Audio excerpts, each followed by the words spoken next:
Welcome to the Daily Influence, where our mission is to deliver a daily dose of positive influence that can uplift you personally or be shared within your sphere of influence.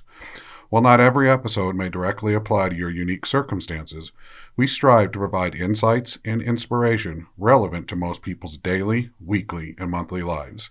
Whether you are tuning in during the morning, noon, or night, the Daily Influence is here for you. Listen, share, and embrace the power of influence in your life. Hey everybody, Brian Smith here with the Daily Influence, and today we are going to tackle individualism, specifically maturity. This is a difficult topic because the reality is maturity can be very subjective to different people. What one person thinks is mature, another might not. Maturity can be measured at different aspects or different levels of our lives. So maturity can be a complex topic to talk about, but it's really important to understand maturity for yourself. And only you can define the level of maturity that you are happy with.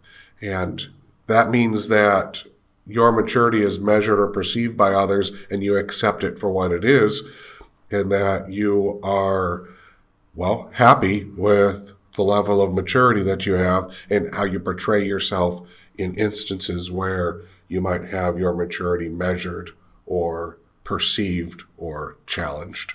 It doesn't really have anything to do with age. I have met younger people who are very mature. Generally, they are raised well. They have very mature parents or very engaging parents who engage with them and include them in a lot of decisions and things that children or adolescents or teenagers or young adults might not normally be engaged in, but they are afforded the opportunity to be involved in those, so the maturity level comes up.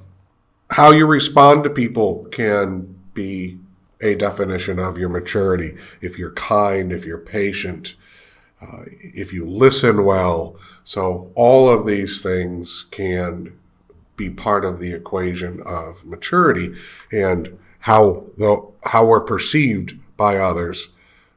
Those types of aspects of our behavior can go into that equation of maturity. Emotional maturity can be different than behavioral maturity. You might be afforded a better maturity of your emotions. Maybe you've had more experience with love or heartache or loss. So you've developed a bit more maturity in your emotions, but your actions might still be immature. So maturity is not always consistent. Again, it's subjective, and it's really important that it's understood for yourself how you define maturity and what part of maturity is important to you, and how you want people to, perceive you as being mature. Changing perceptions of our maturity requires a certain amount of control. It's a control of our behavior. Most people who are labeled as immature have immature behaviors. They'll act sophomoric, and we all know that person in our life who just can't get past being 16 years old, even though they're 30, 40, and 50 years old. They still have to act like they're a teenager.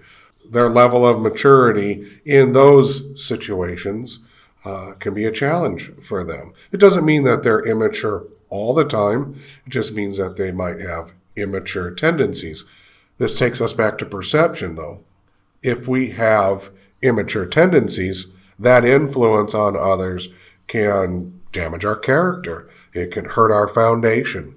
So understanding how we're acting, having control of how we're acting, can help us have a better perception and a more, oftentimes, identify ourselves as more mature. your maturity ultimately is something that you have to manage. It's your area of influence. It is your responsibility, and you're going to have to be the one who manages that maturity, that perception. Your actions are what is going to define you. So remember, the key takeaways are it doesn't equate with age or being a positive influence. You can be mature in things that hinder you and still cause you negative influence. So not everything that you could be the smartest person in the room and still be immature.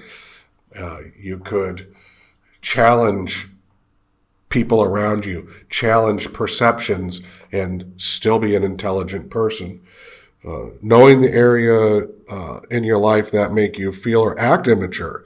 So if you find yourself in certain situations, maybe under peer pressure, under pressure at work, maybe you fall back on some immature behavior to overcome some of the uncomfortableness of certain situations. Only you can define those things, but it's really important that you understand what causes you to act that way. And that's part of being self-aware.